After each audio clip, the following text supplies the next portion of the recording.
sammen, og god dag alle sammen. This is another video. I released one just yesterday, and that one was about the different sources that you have to read if you want to get into paganism, or if you are into paganism already.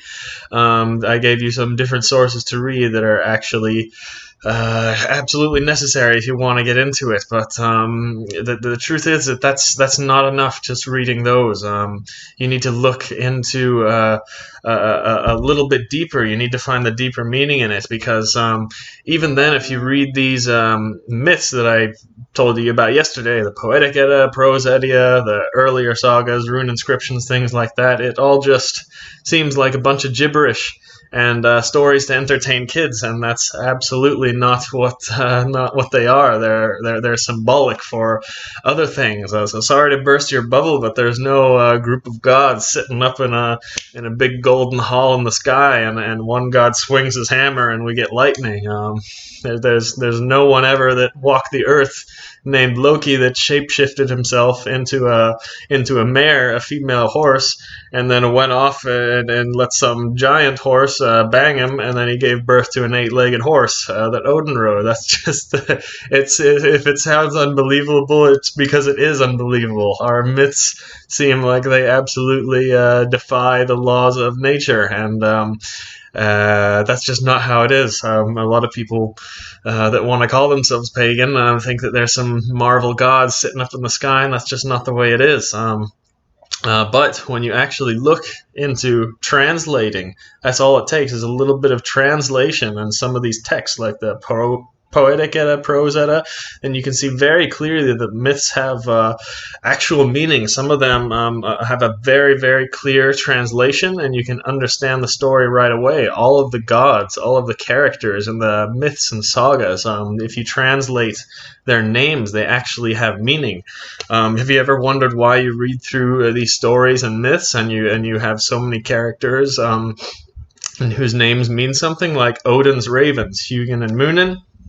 And they mean thought and memory, and that's not just what they tell you in the story. That's actually what it was. If you go back in Old Norse, the Old Norse word for memory was muni, and thought was hugin.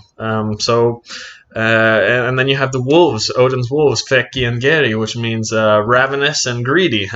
Why those mean? I don't know. If you're getting curious, you must have been getting curious when you were first reading these things. And Odin himself has 100 different names and lots of different stories, but it's always closely related to the mind and spirit and soul and Odin is you, basically. That's the theory. That's Odin is you. Odin is you. It's your soul. It's the main part of your soul. It's your thoughts. It's your mind. It's your spirit. And his birds, Hugin and Munin, those are your thoughts and your memory. The birds fly away. You always have your soul, no matter whether you die or you sleep or what happens. You always are going to have your soul, but sometimes your thoughts and your memory travel away from you while you're, I don't know, sleeping, or if you're knocked out, or if you're in a trance state or a shamanistic state or something like that, or when you die and pass on to the next life. Your consciousness leaves you, and your thoughts and your memories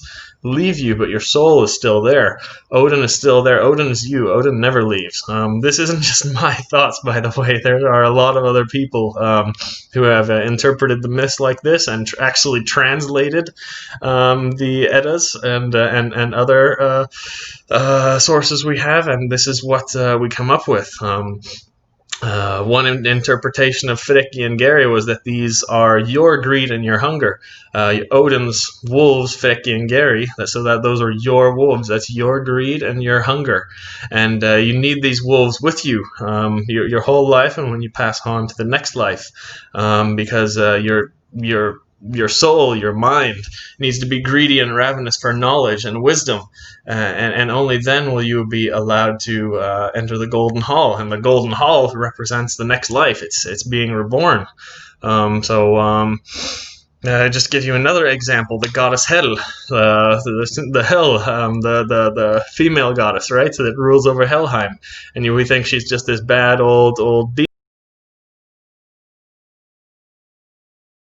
lady who sits down there and tortures the dead and all of that. But if you translate the Old Norse word for hell, or even older languages like Proto-Germanic or Indo-European, hell just meant to cover or be covered with something. It's secluded or protected in a certain place.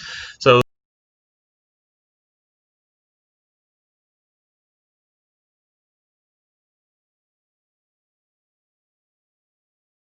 the theory behind that is when you die, you were covered, and that's when you go to the goddess Hel. You were covered, buried, protected in the mound or chamber or wherever. So when you go to Helheim, you're going to the realm of the dead, the realm of the protected, the realm of the covered.